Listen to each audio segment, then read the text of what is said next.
In the name of Almighty, the most merciful, the most beneficent. अस्सलाम वालेकुम dear students, हम लोग cash book का चैप्टर पढ़ रहे हैं। हमने कैश बुक सिंगल कॉलम वाली भी पढ़ी, डबल कॉलम कैश बुक सीख चुके हैं और 3 कॉलम या ट्रिपल कॉलम कैश बुक भी सीख चुके हैं। अब हम लोग पैटी कैश बुक बनाने जा रहे हैं। ये बहुत ही ईजी कैश बुक है। अब ये पैटी कैश बुक होती क्या, पहले थोड़ा सा इसके बारे में पढ़ लेते हैं। ये लफ्ज़ है petty cash book. Cash book से आप वाकिफ़ हैं कि इसके अंदर हम कैश इनफ्लो और कैश आउटफ्लो दर्ज करते हैं। पैटी एक नया वर्ड आ गया है। पैटी का मतलब होता है स्मॉल, यानी बिज़नेस के अंदर बहुत सारे ऐसे छोटे छोटे अखराजात होते हैं जो रूटीन में हमें करना पड़ते हैं। जैसे कोई न्यूज़पेपर ख़रीद लिया, कोई दोस्त आ गया उसे चाय का कप पिलाना पड़ा, कोई कहीं से हमने कोई डाक वगैरह भेजनी थी तो हमें पोस्टेज के अखराजात पड़ गए, कहीं हम गए तो हमने रिक्शा का किराया दिया या बस का किराया कहीं देना पड़ा। तो इस तरह के रूटीन में बहुत सारे छोटे मोटे अखराजात होते हैं। अगर इन सब के लिए हम लोग कैश बुक को यूज़ करना शुरू कर दें तो हमारे वो कैश बुक तो बहुत जल्द ख़त्म हो जाए, वो रजिस्टर भरे के भरे पड़े रह जाएँ। तो इन चीज़ों से हम बचने के लिए क्या करते हैं कि अपने छोटे छोटे अखराजात को रिकॉर्ड करने के लिए एक अलग से कैश बुक बना लेते हैं, जिसका नाम क्या रखा जाता है, पैटी कैश बुक रखा जाता है। पैटी कैश बुक को तैयार करने के मुख्तलिफ़ तरीके होते हैं। मेनली इसके 2 तरीके हैं। एक सिंपल मेथड है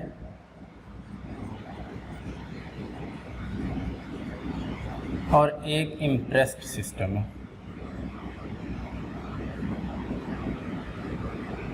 सिंपल मेथड क्या है कि हमने अपने कैशियर को या अकाउंटेंट को पैसे पकड़ा दिए कि ये पैटी कैश के लिए कुछ पैसे रख लो। वो उसमें से अपने अखराजात करता जा रहा है। फिर अगले महीने हमने उसको मज़ीद कुछ पैसे बढ़ा दिए, फिर वो उसमें से अखराजात करता रहता है, फिर अगले महीने कुछ और पकड़ा दिए। ये हमारा सिंपल मेथड है।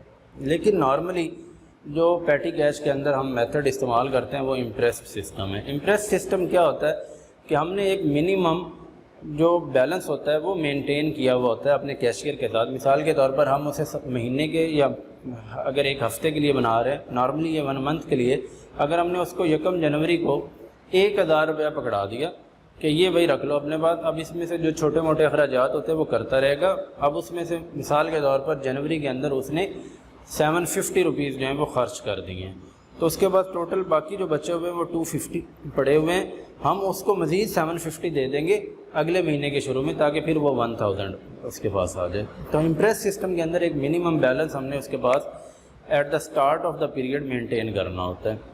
इम्प्रेस सिस्टम में भी हमारे पास 2 तरीके होते हैं पैटी कैश बुक बनाने के।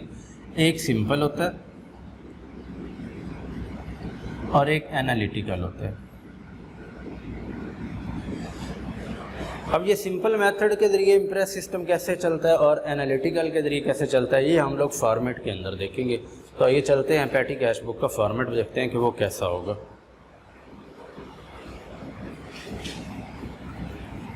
ये बहुत आसान सा क्वेश्चन होता है अगर पेपर में आ जाए पैटी कैश बुक का, और इंतहाई इम्पोर्टेंट कंसेप्ट है ये। पैटी कैश बुक में जो फॉर्मेट होगा हमारा वो कुछ इस तरीके से होगा।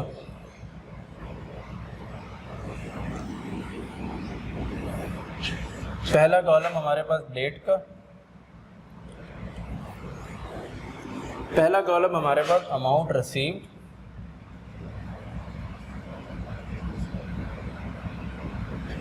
इसको थोड़ा सा बड़ा कर लेते हैं क्योंकि इसमें कॉलम्स की तादाद थोड़ी ज़्यादा होती है। ऐसे अमाउंट रिसीव्ड, ये हमारा पहला कॉलम है। दूसरा हम सीबी फोलियो कहते हैं, कैश बुक फोलियो।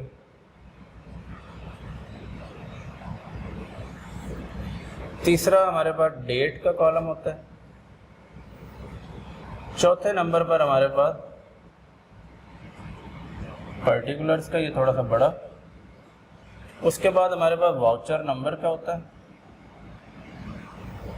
और उसके बाद हमारे पास टोटल पेमेंट्स, ये कॉलम होता है।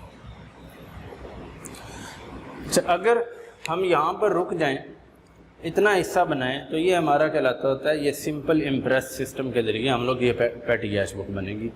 लेकिन अगर यहाँ 5 से 6 अखराजात और होते हैं जिनको हमने अलग अलग से भी मेंशन कर दें तो इसे हम कहते होते हैं ये एनालिटिकल मेथड बन गया। वो 5 से 6 जो यूज़ होते हैं नॉर्मली, उसमें हमारे पास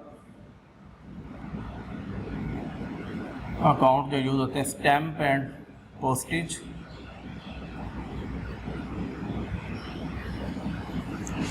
इसके अलावा कन्वेंस,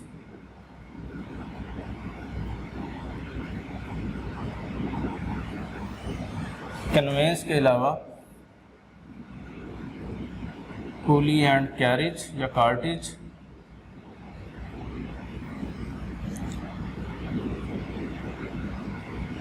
प्रिंटिंग एंड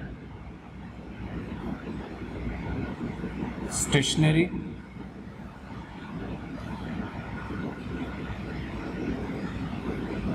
रिफ्रेशमेंट,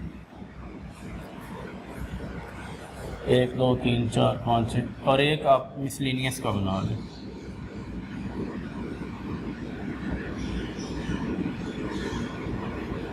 जो इनमें से कहीं भी नहीं होंगे वो हम कहाँ डाल देंगे, मिसलिनियस के अंदर डाल देंगे।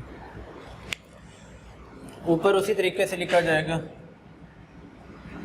इन द बुक्स ऑफ, जो भी नाम हो। उसके बाद हम इम्प्रेस्ड पैटी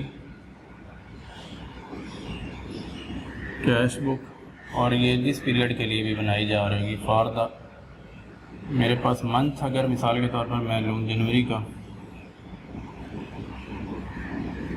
तो वो यहाँ पे आ जाएगा। अब इसको मेंटेन कैसे करेंगे, मैंने अभी आपको बताया कि अगर हम ये वाले अखराजात ना लिखें, सिर्फ इतना लिख दें, ये जहाँ पर मैं ब्लू से लाइन लगा रहा हूँ इधर वाला कॉलम, तो ये हमारा सिंपल पैटी कैश बुक बन जाएगा इम्प्रेस सिस्टम का। और अगर हम ये हर एक्सपेंस को अलग से डिटेल लिख दें तो ये हमने उनको एनालिसिस कर लेंगे कि किस एक्सपेंस में हमारे ज़्यादा पैटी अखराजात हो रहे हैं, ये एनालिटिकल बन जाएगा हमारे लिए। तो ज़्यादातर क्वेश्चन जो होता है वो एनालिटिकल का ही होता है। तो हमने यहाँ से क्या करना है, सबसे पहले जो अमाउंट रिसीव्ड है, जैसे मैंने कहा कि ये हमारे पास कुछ ट्रांजैक्शन भी लिखी हुई हैं और हम ये अज्यूम कर लेते हैं कि ये किसी मिस्टर एक्स वाई जी कोई भी है, उसका बिजनेस है और उन्होंने इम्प्रेस सिस्टम के ज़रिए पैटी कैश बुक मेंटेन करते हैं। Eight the start of the month जो है वो उनके पास 1000 जो है वो बैलेंस उसके पास होता है, और फिर ये अखराजात जो अमाउंट रिसीव्ड है यहाँ पर फिर हम लिख लेंगे 1000।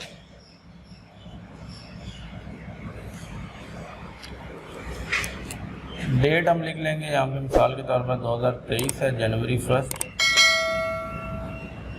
पर्टिकुलर्स जो है उसके अंदर हम लोग इसको लिख लेंगे टू कैश अकाउंट। ये हमने 1000 रुपीज़ जो है ना वो कैश अकाउंट में हमारे पास अमाउंट रिसीव्ड है। अब जितने भी ये अखराजात है ना, इन सब को हम जल्दी से यहाँ पर लिखते जाएंगे। पहला स्टैम्प्स का, तो यहाँ हम लिख लेंगे बाय स्टैम्प्स अकाउंट।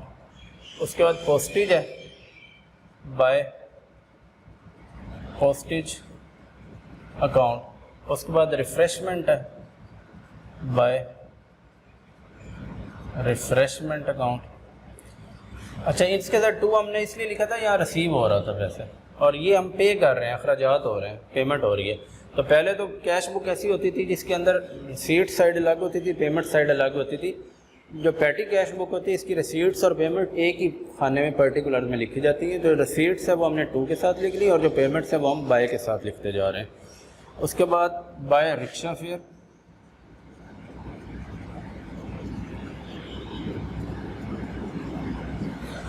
उसके बाद फिर बाय रिफ्रेशमेंट,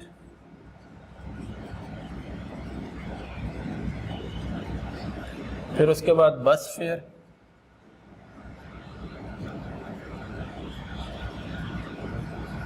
फिर उसके बाद इनवेलप्स,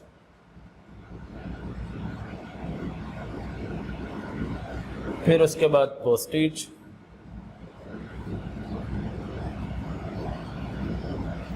फिर उसके बाद कैरेज या कार्टेज,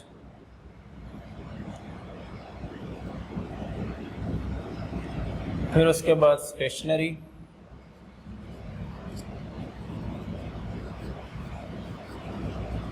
और फिर आखिर पर प्रिंटिंग चार्जेस।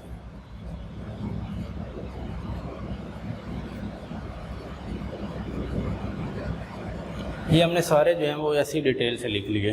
डेट साथ लिख दें, ये जनवरी 1 है, फिर जनवरी 2 है, फिर 3 है, 5, 7, 10, 12, 15, 19, 22 एंड 25।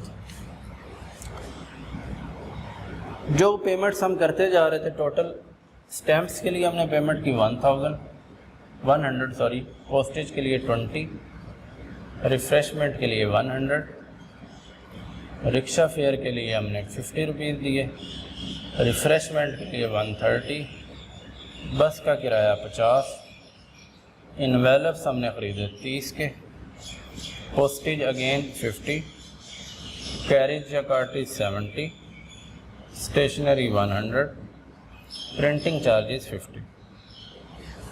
ये हमने अपने अखराजात दर्ज कर दिए। अब इनको अलग से देखते जाते हैं। ये स्टैम्प एंड पोस्टेज में आ जाएगा 100, पोस्टेज फिर इसी में ही आ जाएगा, रिफ़्रेशमेंट के कॉलम में चला जाएगा 100, रिक्शा फेयर जो है ये हमारा कन्वेंस में चला जाएगा 50, रिफ़्रेशमेंट के कॉलम में चला जाएगा 130, बस फेयर कन्वेंस में चला जाएगा 50, इनवेलप्स हमारे स्टेशनरी में आ जाते हैं, प्रिंटिंग स्टेशनरी में डाल देते हैं इसको 30, पोस्टेज वाले खाने में चला जाएगा 50, कैरी 70, ये कूली एंड कार्टेज में डाल देते हैं 70, स्टेशनरी वाले खाने में 100, और फिर प्रिंटिंग चार्जेस भी प्रिंटिंग एंड स्टेशनरी में 50। मिसलिनियस कोई नहीं आया तो कोई नहीं दर्ज करेंगे। अब हमने एट द एंड इन सब का टोटल कर लेना है कि टोटल कितने बनते हैं। इसको थोड़ा सा एक्सटेंड कर लेते हैं नीचे।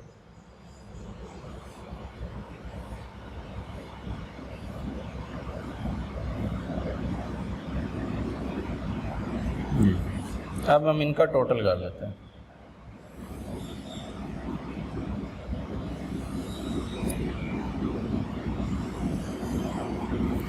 इसका टोटल जो है वो अगर हम करें तो ये कितना बनता है, कैलकुलेटर की मदद से हम टोटल कर रहे हैं। इसका टोटल हमने किया तो ये टोटल पेमेंट्स हमारी बनी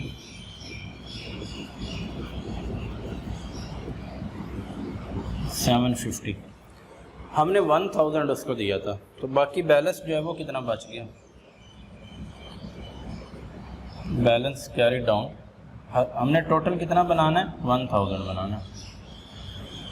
750 उसने खर्च कर दिए, तो उसके बाद जो बैलेंस पड़ा हुआ है वो कितना पड़ा हुआ है, 250 का पड़ा हुआ है। अच्छा, इसी तरीके से जैसे ये टोटल पेमेंट्स हमने की हैं, इसका भी टोटल पेमेंट कर लें। ये 120 और 50, ये 170 बनता है। ये 100 बनता है, ये 70 बनता है, और ये 180 बनता है, ये 230 बनता है, और इधर कोई नहीं है। तो ये हमें पता चल रहा है कि हमारा ज़्यादा खर्चा जो है वो कहाँ पर हो रहा है। रिफ़्रेशमेंट में 230 लग रहे हैं, प्रिंटिंग स्टेशनरी पे 180 लग रहे हैं, पोस्टेज एंड स्टैम्प पे 170 लग रहा है। तो ये साथ साथ एनालिसिस भी होता रहता है कि किस मद में कितनी ज़्यादा अमाउंट हम खर्च कर रहे हैं। अब हमने ये वाला जो है वो 1000 हमने मेनटेन करना है, इसको इधर लेकर आएंगे। इसका बैलेंस अमाउंट रिसीव्ड के अंदर टोटल 1000 हमारे पास था, ये भी 1000 है और इधर भी 1000, ठीक है। अब कितने पैसे पहले पड़े हुए हैं, 250 पहले पड़े हुए हैं। मज़ीद कितने चाहिए, 750 चाहिए, तो ये कितने बन जाएंगे, 1000 बन जाएंगे। अब हमने इसको बैलेंस जो है वो यहाँ पर लेकर आएंगे इसका। नेक्स्ट मंथ फेब, ये हमारा जनवरी 31 था। फेब 1 को हमारा जो बैलेंस है